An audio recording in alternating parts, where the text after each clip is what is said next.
நங்கநல்லூர் ஆஞ்சநேயர் கோவில் ஸ்தாபிச்ச ஆஞ்சநேய தாசன் அவருக்கு ஒரு பேருண்டு. ரமணி அண்ணான்னு நம்ம சொல்கிறோமே, அந்த காலத்தில் 70களில் பிஎஸ்எஸ் ஸ்கூலில் ஹரிதாஸ் சுவாமியோட உபன்யாசம் பண்ணுவார்.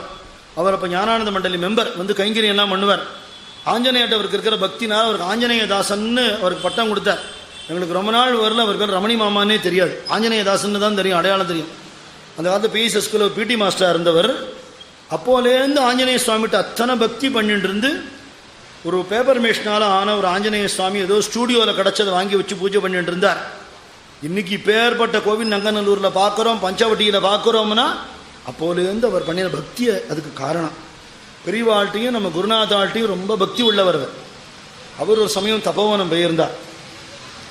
போயிருந்த சந்தர்ப்பத்தில் நிறைய பக்தாள் வந்திருக்கான். அன்னைக்கு யாரோ ஒரு வைதிக பிராமணர் உட்கார்ந்துட்டு இருக்கார். முகமெல்லாம் சவந்து கண்ட தாரதாரையா ஜலம் வருது, அழுதுட்டு இருக்கார். அவருக்கு என்ன கஷ்டமோ தெரியல பாவம். சாதுக்கள்கிட்ட வந்தால் நிறைய பேர் மனசில் இருக்க துக்கத்தினால அழுவா. அழப்படாதுன்னு சொல்ல முடியாது. அங்கே அழாமல் எங்கே அழ முடியும், அங்கே கொட்டாமல் எங்கே கொட்ட முடியும்? அவளை தவிர யார் தீர்க்க முடியும் அந்த கட்டத்தை? சாமி ஆஞ்சநேயதாசனை கூப்பிட்டார். அவரை வர சொல்லுங்க அப்படின்னா அவர் வந்தார். வேதம் கண்ணீர் விடப்படாது அப்படின்னா சாமி, வேதம் அழுதா தேசத்துக்கு கெடுதல், வேதம் அழப்படாது, உனக்கு என்ன கஷ்டம்னு கேட்கல. இப்போ நமக்கு ஸ்ரீருத்ரன் தெரியும் இல்லையா? தெரியும் சுவாமி. பக்கத்தில் ஆஞ்சநேயர் சன்னதியில் உட்காந்து ருத்ரம் சமகம் புருஷ சுத்தம் எல்லாம் சொல்லுவோம். சரி, கட்டத்தை மறந்து வேத பாராயணம் பண்ணினார்.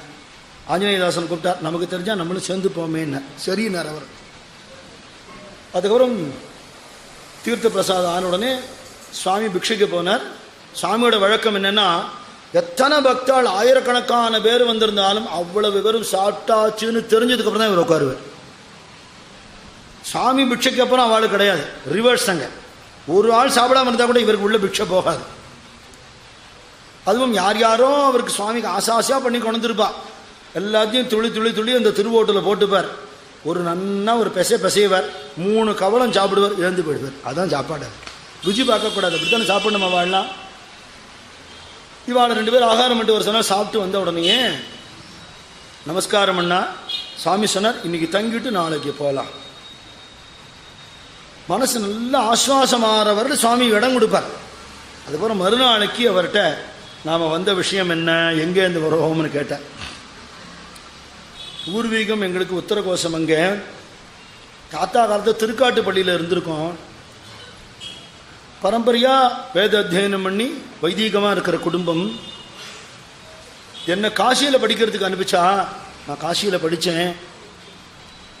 என்னமோ எனக்கு வேத அத்தியனம் பண்ணுறது என்ன தோணித்து, இதை வச்சுண்டு பூர்வ அபர பிரயோகத்துக்கு போக வேண்டாம், யாருக்கா வேதம் சொல்லிக் கொடுப்போம், இதை வச்சு பழைக்க வேண்டாம்னு மனசில் பட்டு எடுத்தோம். சரியோ தப்போ தெரியல.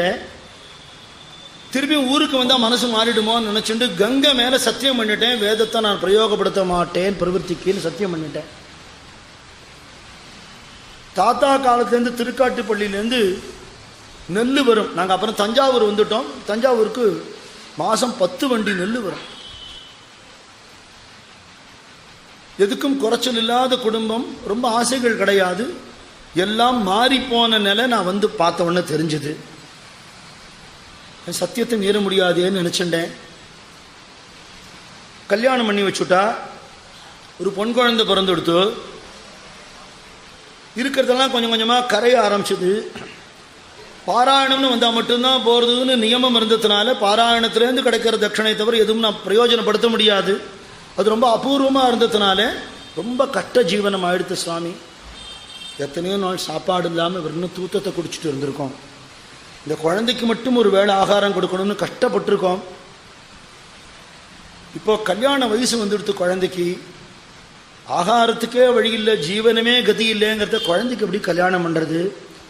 அந்த வேதனையை நினச்சிட்டேன். எல்லாரும் என்னை திட்டினா, அஷடு மாதிரி வேதம் படிச்சுட்டு பிரயோகம் பண்ண மாட்டேன்னு ஏண்டா சத்தியம் பண்ண, உன்னை யாரா பண்ண சொன்னான் எனக்கே தெரியல.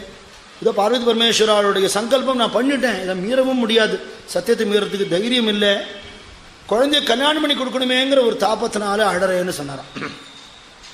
சாமி முதல் நாள் சொன்னதையே சொல்கிறார், வேதம் அழப்படாது, வேதம் கண்ணீர் விடப்படாது. நம்ம பாராயணம் பண்ணிட்டோமோ இல்லையோ, இங்கே பாதுகா பூஜை மண்டபத்தில் சாமி உட்காரத்துக்கு சிமெண்ட்டில் ஒரு பெஞ்ச் இருக்கும். அதுக்கு நேர் இருக்க தஞ்சாவூர் பெயிண்டிங் ஒரு பெரிய விட்டல் இருப்பார். சுவாமி சொல்றார், பாராயணம் பண்ணிட்டோமோ இல்லையோ பாண்டரங்கன் பார்த்துப்பான் அப்படின்னு பதில் சொல்லிட்டார். இருப்போம் அப்படின்னு. சரி, சுவாமி உத்தரவு கொடுக்காம போகப்படாது. அப்போ கார் வந்து நிற்கிறது, இன்னொரு வண்டி வருது பின்னாடியே, ஒரு 5-6 பேர் இறங்குறா. சுவாமியை நமஸ்காரம் பண்ணினா. பூர்வீகம்னார், திருக்காட்டுப்பள்ளி. என்ன விஷயம்னார், நிறைய அன்னதானம் நடக்கிறதுன்னு கேள்விப்பட்டோம், அக்ஷத சமர்ப்பணம் பண்ணலான்னு வந்திருக்கோம். அப்படியா? மூட்டை எப்படி பார்த்தார், இறக்கி வைக்க சொன்னார். பார்த்தார், ஈர அரிசி போல் இருக்கே அப்படின்னார். நடுங்கி போயிட்டான்.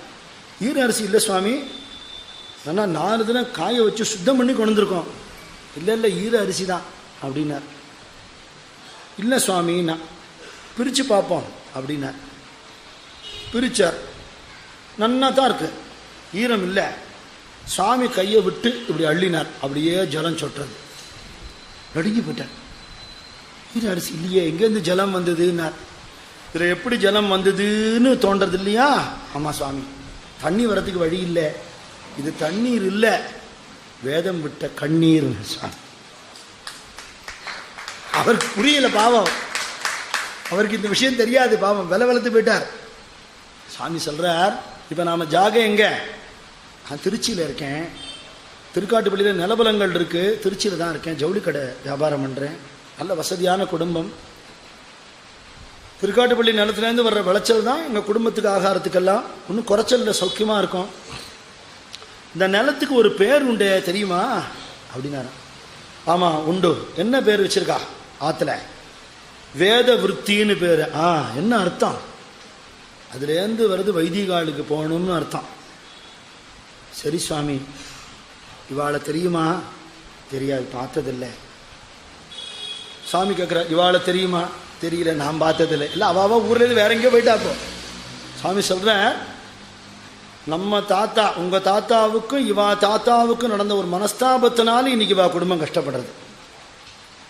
உங்கள் தாத்தா சாஸ்திரத்துக்கு விரோதமாக ஒரு கல்யாணம் பண்ணி வைக்க சொன்னார் இவா தாத்தாவை. சாஸ்திர விரோதமான காரியம் பண்ண மாட்டேன்னு அவர் சொல்லிட்டார். உங்களுக்கு கொடுத்துட்டு இருந்த நெல் மானியத்தை நிறுத்திடுவோம், உங்களுக்கு எந்த விதமான ஒரு புரோகிதத்துக்கும் உபகாரம் பண்ண முடியாது அப்படின்னு சொன்னார். எப்பேற்பட்ட நிலை வந்தாலும் வேதத்துக்கு விரோதமாக நடக்க மாட்டேன்னு உறுதியாக சொல்லிட்டார். உங்கள் தாத்தாவும் அவருக்கு கொடுத்துருந்த உபகாரங்களை நிறுத்தி விட்டார். இவா இடம் பெயர்ந்துட்டா, குடும்பம் கஷ்டப்பட ஆரம்பிச்சுடுத்து. அந்த கஷ்டத்தினால இன்னைக்கு 3வது தலைமுறை பொண்ணுக்கு கல்யாணம் பண்ண முடியலேன்னு இந்த வேத பிராமணர் அழறார். இந்த ஜலம்தான் இதில் இருக்குங்கிறார் சாமி. மூஞ்சி வெளிரி போயிடுத்து.